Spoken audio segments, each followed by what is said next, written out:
Yeah, well, it was in March of 2012, I remember exactly. And so we're looking at about 10 years removed now. I hit that magical mark of year number 5, medically, of course, that says you're cancer free. We still keep an eye on everything and go to the physicians quite frequently and make sure everything is okay going forward. But to answer your question, and it was in March of 2012, and I noticed a nodule in the back of my throat. It just didn't seem right, didn't feel right. Everybody knows their body, I believe, and it just didn't feel right. So I was very determined to find out what the problem was. I went to a ear, nose, and throat specialist over in the Biltmore area, and he wanted to give me, or he did give me, ciprofloxacin. The Cipro, as you know, is a very powerful antibiotic, and kills pretty much every good bacteria and bad bacteria in your entire body. So it'll do the job if it's truly a bacterial infection. But for 21 days, he decided that that was the regimen. I came back to him in 21 days after taking the Cipro, and the nodule had gotten about 3 times bigger, larger than it was when I came in there. And I said, "Doctor, let's get a biopsy on this thing." And now we're talking, that was March when I first noticed it. Now we're in mid-April, late April, and this thing is getting bigger.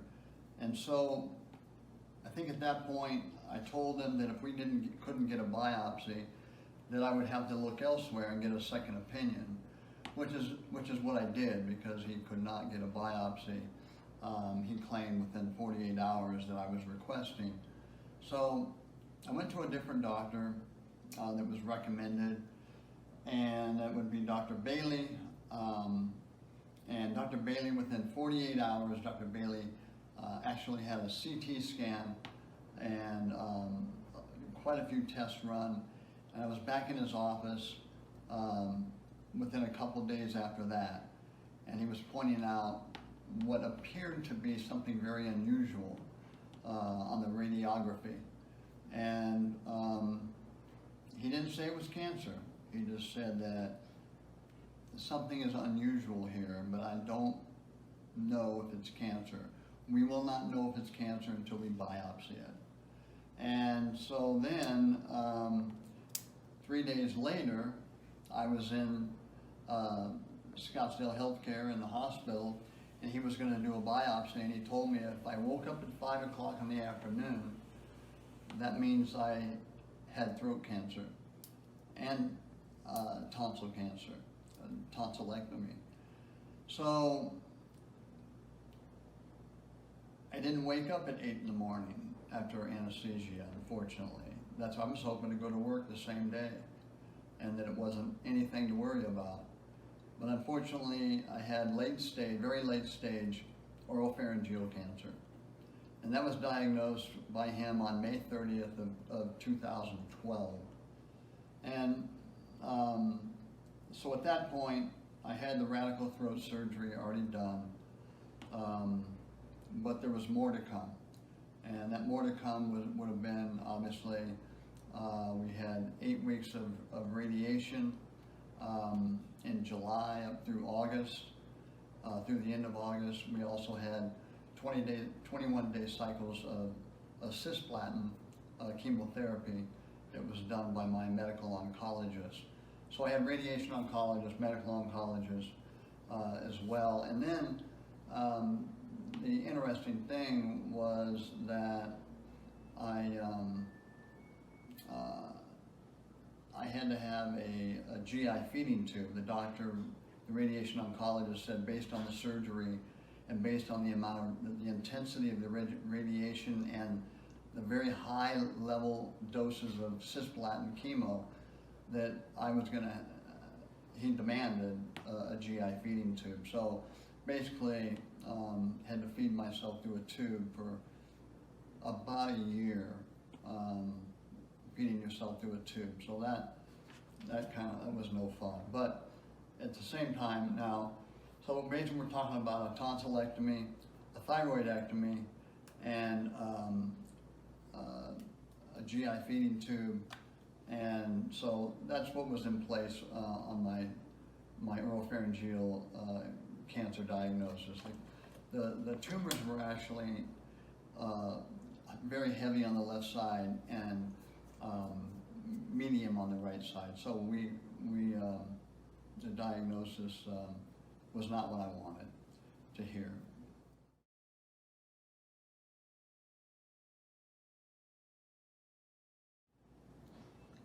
Yeah, it was very, very difficult. I think anybody that's diagnosed with any cancer, I think you're in shock, right? I mean, that's natural. You go into a denial phase, a phase of denying that you even have anything, that it's you, because I was an athlete. I was always working out. My body was in good shape. I ate all the right things. I did the right things. You know, I never thought that I would ever get a cancer diagnosis because of what I put into my body was healthy, and I never smoked. I never drank moderately. Never did chew tobacco in my baseball days. So this was a shock to my world, and the family went down really hard as well. I mean, I had a 4-year-old daughter at that time. My boy was 7 years old at that time. So, you know, we had our hands full from the standpoint of, you know, it's not just the victim, myself, that goes down hard when you're diagnosed with cancer. You, once you face the reality of this thing, your family goes down. I mean, they go down as hard as you do, and they see you dropping 50 pounds of weight, going from 190 to 134, 135. They see it. So, yeah, they're scared, they're worried, and it's, the family was, yeah, it was very challenging, very, very challenging.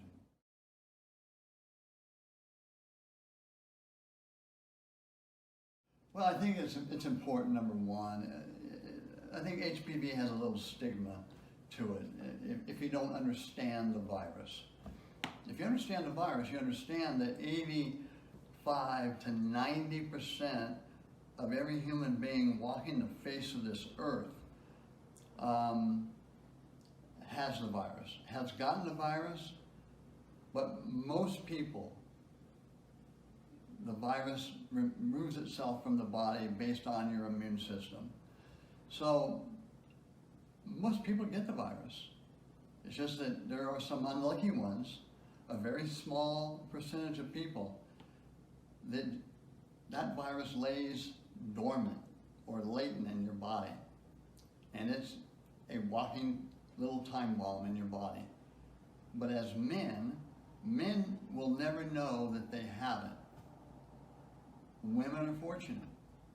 They will know if they have the HPV virus because they hopefully get their pap smear by their OBGYN every year, every 2 years, and the doctor's looking for some dysplasia in their cervix, and if they have that, they know at that point they probably have a human papillomavirus in their cervix. Because remember, this human papillomavirus takes down women, and the cervical cancer strain of this virus is the same, potentially the same strain as the throat cancer virus.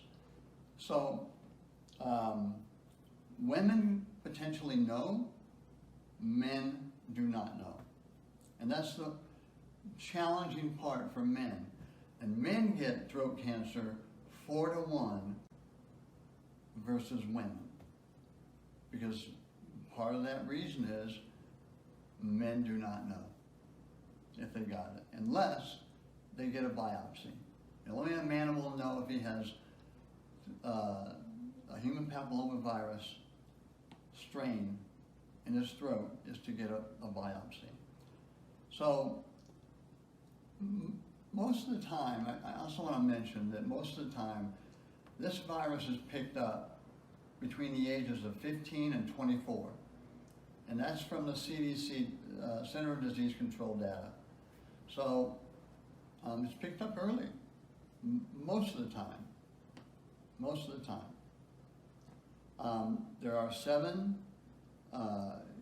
cancer-causing strains, 6 oncogenic or cancer-causing strains of this virus. Now 16 strains 16 and 18, those are the most prominent. And 70% of the people, those are the 2 strains that are gonna get us if that virus is latent in your body. And there's 2 other strains, 6 and 11, and those are for those are the genital warts. The genital warts won't kill you, but I hear they're very, very painful. So overall, as I mentioned, there's 6 cancer-causing strains of the virus.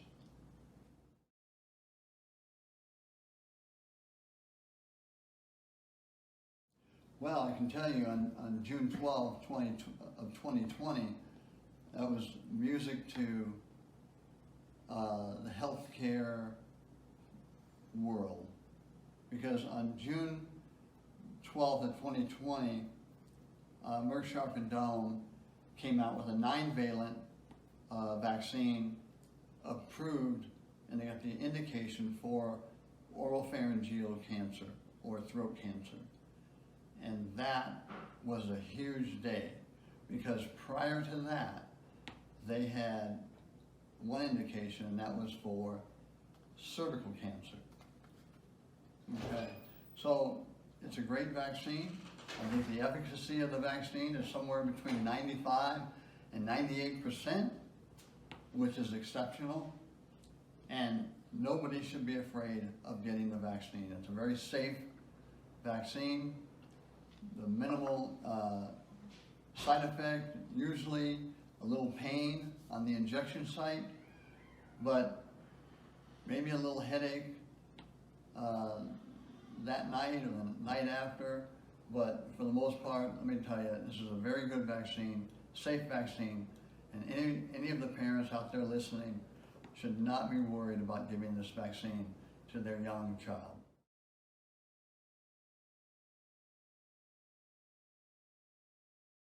Oh, absolutely. The education component is way behind, way behind. I have talked to, since my ordeal, I've talked to at least 300, 400 parents and asked them simple questions about HPV virus. And I can tell you, 90% of those parents do not have a true understanding of that virus and what it can do. So we need more education, without question.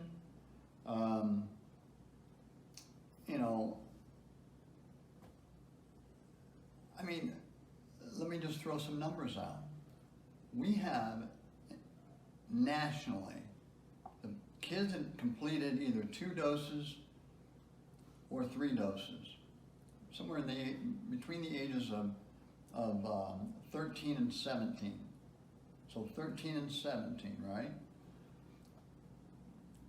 58% of those kids nationally have completed the series. That means 42% of our children in that age group have not had the vaccine. Oh. Now, in Arizona, we're doing even worse than that.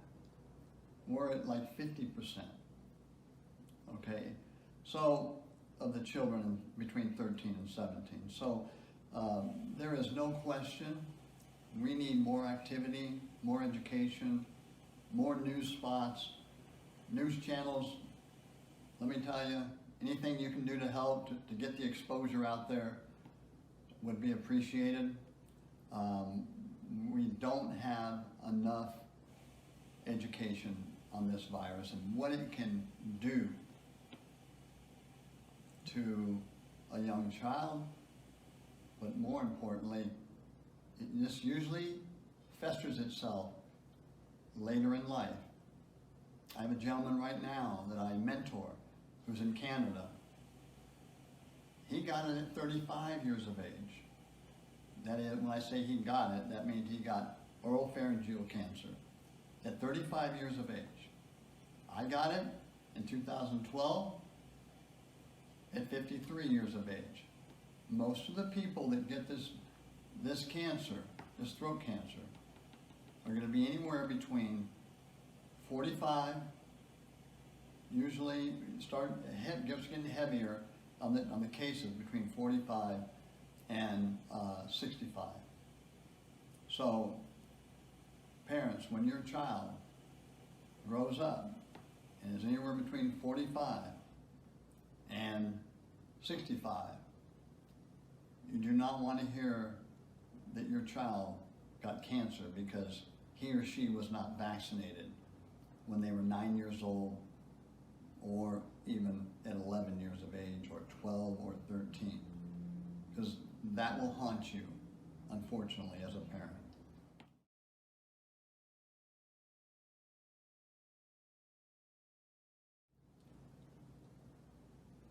Well, I would say, let me give you an example. On July 27th of 2012, parents, hear this story, please. It's 3 a.m. in the morning on July 27th, a day I will never forget. My 8-year-old boy, he just turned 8 on the 17th of July. He came into my room.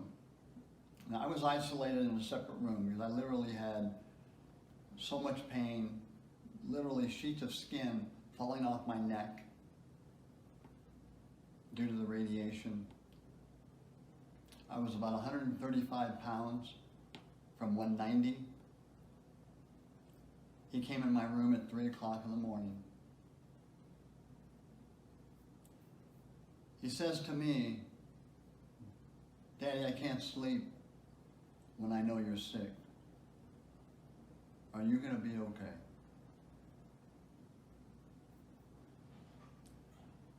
That comment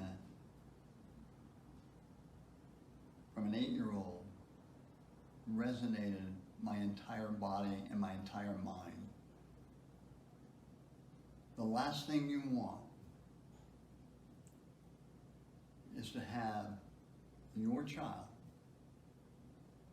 come in at 3 o'clock in the morning on a day when you are fighting cancer and say those words, because they're scared, they're worried, they're sad.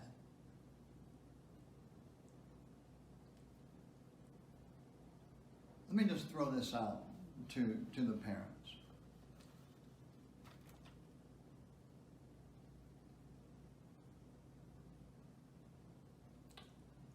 Do you get insurance on your car? Probably yes, right? Do you get insurance on your house? Probably you're going to say yes.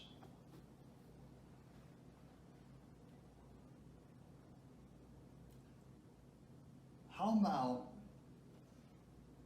an insurance policy on your young children? It's called Gardasil. It's a vaccine to prevent 6 types of cancer that you never have to worry about your child ever getting. Cervical cancer, It won't happen. Throat cancer, it won't happen. Vulvar cancer, it won't happen. Penile cancer, it won't happen.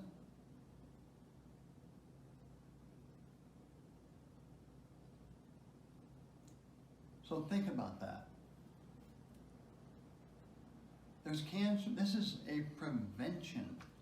It will prevent your children from ever having to worry about getting those cancers.